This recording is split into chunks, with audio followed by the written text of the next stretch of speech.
Many of you may know me or may know Connie in a business or community context, but I have the distinct honor of knowing her as my mother. And that means I know all her secrets, and I'm going to tell you all of them tonight.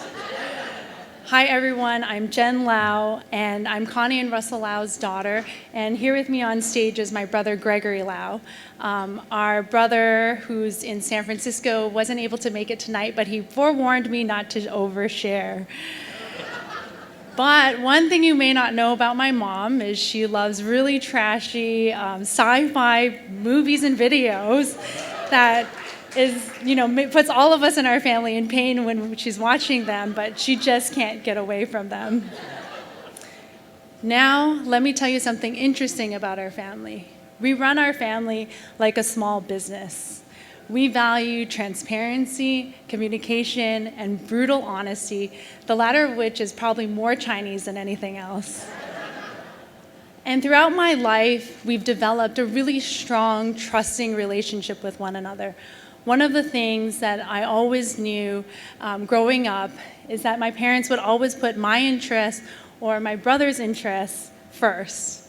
And they were always thinking about us and not themselves. And so Connie, in the community and in business, she always puts others first. And she's always thinking about other people, and that's at the core and the heart of everything that she does. So now running a family like a business can sometimes get annoying.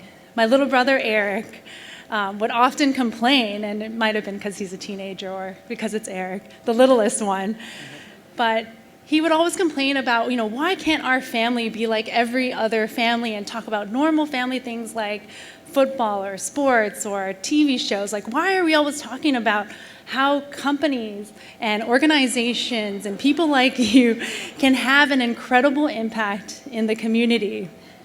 Seriously.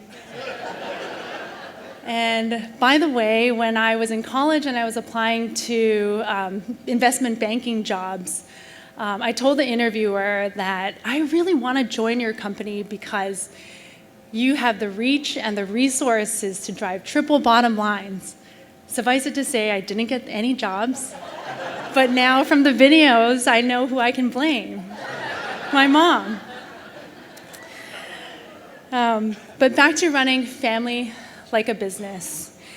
It's that transparency, that honesty, that openness, that caring that really brought me back to Hawaii. And my parents, they encouraged us to go away. And, Greg was in DC. My brother was in Shanghai and Korea for a while. But they encouraged us to see the world and gather as many experiences so that no matter where we were, whatever community we were in, that we could give back and have the largest impact. And that's because to whom much is given, much is expected. To whom much is given, much is expected. And that's something that my mom didn't come up with. It's something that is part of the fabric of our communities. It's something you all have grown up with or seen here by being part of our communities. And that's something uniquely Hawaii. And so it's been such a blessing to have my mom.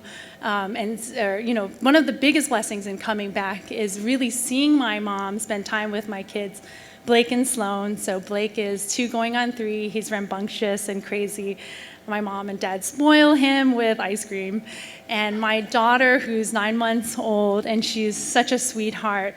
We're excited to see her learn how to talk, but right now it's okay. We're okay with it. But just as Hawaii and the beauty of Hawaii influenced my mom growing up, she now shares that appreciation with my children. I really love seeing her with them out on Kaneohe Bay. There's a sea walk wall in front of where she grew up, and my mom saves like the fat off of meat in town, and then we take it all the way out to Kaneohe to feed the crabs and watch them kind of fight over it and learn about nature.